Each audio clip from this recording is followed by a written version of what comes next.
नमस्कार मित्रों, मैं भूपेंद्र सिंह, सहायक प्राचार्य हिंदी, अवध बिहारी संस्कृत महाविद्यालय, रहीमपुर, खगड़िया। आज की ऑनलाइन क्लास में भक्तिकाल के ऊपर उसके समय सीमा और नामकरण को लेकर आज चर्चा होगी, क्योंकि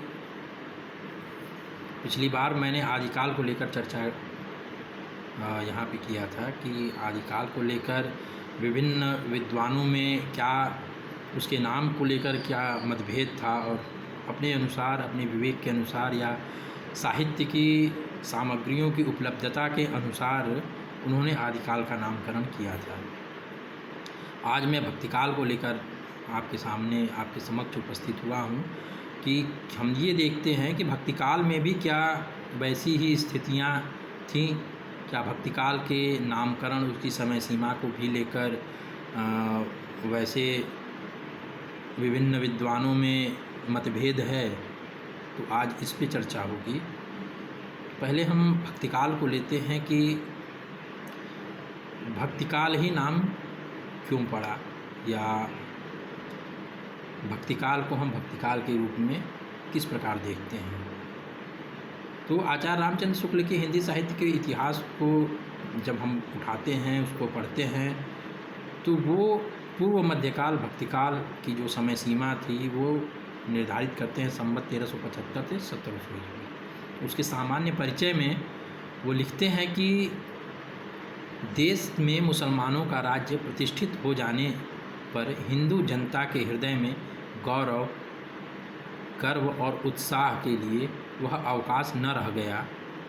उसके सामने उसके देव मंदिर गिराए जाते थे, देव मूर्तियाँ तोड़ी जाती थीं और पूज्य पुरुषों का अपमान होता था, और वे कुछ भी नहीं कर सकते थे। ऐसी दशा में अपनी वीरता के गीत न तो वे गा ही सकते थे और न बिना लज्जित हुए सुन ही सकते थे। आगे चलकर जब मुसलमान साम्राज्य दूर तक स्थापित हो गया, तब परस्पर लड़ने वाले स्वतंत्र राज्य भी नहीं रह गए।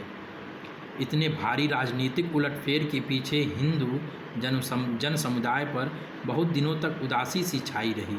अपने पौरुष से हताश जाति के लिए भगवान की शक्ति और करुणा की ओर ध्यान ले जाने के अतिरिक्त दूसरा मार्ग ही क्या था। आचार्य शुक्ल का ये मानना था कि भक्तिकाल की शुरुआत एक हताश जो जनमानस है उसकी उपज थी।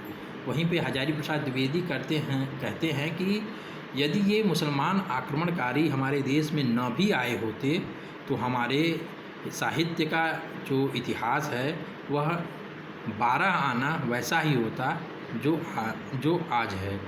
वे 4 आना में मानते हैं कि हो सकता है किसी कारक की वजह से, वो कारक मुसलमान हो सकते हैं, उनकी वजह से भक्तिकाल की जो शुरुआत हुई है, जैसा कि आचार्य रामचंद्र शुक्ल का मानना था कि जनता हताश और उदासी में ईश्वर के अतिरिक्त या ईश्वर के भजन के अतिरिक्त, उनके गुणों को गाने के अतिरिक्त उनके पास और कोई उपाय नहीं था, जिससे भक्तिकाल की शुरुआत मानी जाती है। और एक दोहा भी प्रसिद्ध है, जैसे कि भक्ति द्रामणी उपजी लाए रामानंद, प्रकट किया कबीर ने 7 द्वीप नवखंड, ऐसा भी माना जाता है।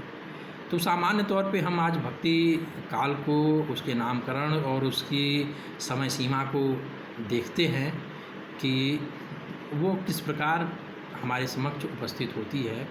तो नामकरण और उसकी समय सीमा निर्धारण का पहला कार्य जॉर्ज ग्रियर्सन करते हैं अपनी पुस्तक the modern vernacular literature of the northern Hindustan, उसमें करते हैं, और वो कई खंडों में इसको बांटते हैं।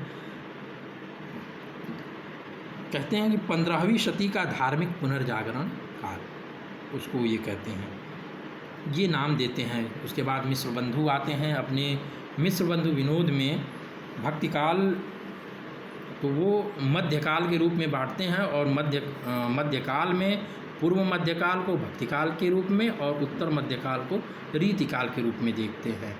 तो वो कहते हैं कि पूर्व माध्यमिक काल जो है वो 1445 से 1560 विक्रम तक इसकी समय सीमा निर्धारित करते हैं।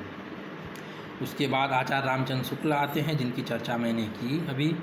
वो अपने हिंदी साहित्य के इतिहास में पूर्व मध्यकाल को भक्तिकाल कहते हैं, जिसकी समय सीमा संवत 1375 से 1700 क्रम तक निर्धारित करते हैं। उसके बाद डॉक्टर राम कुमार वर्मा आते हैं। वे अपने हिंदी साहित्य के इतिहास को, हिंदी साहित्य का आलोचनात्मक इतिहास लिखते हैं।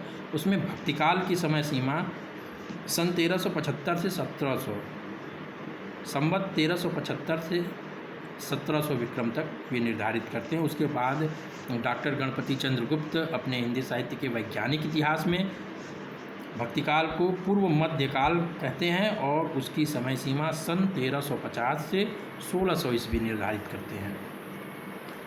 उसके बाद डॉक्टर नगेंद्र जो संपादित करते हैं हिंदी साहित्य का इतिहास, उसमें भक्तिकाल को वो 14वीं शती के मध्य से 17वीं शती के मध्य तक देखते हैं, उसका नाम निर्धारण करते हैं। फिर बच्चन सिंह आते हैं। बच्चन सिंह अपने हिंदी साहित्य के दूसरे इतिहास में भक्तिकाल को सन 1400 से 1650 ईस्वी निर्धारित करते हैं।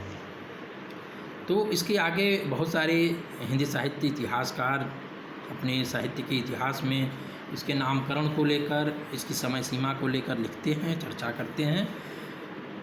प्रायः यह देखा जाता है कि भक्तिकाल के ऊपर आदिकाल की तरह उतने मतभेद नहीं हैं जितने आदिकाल के नामकरण को लेकर हुआ।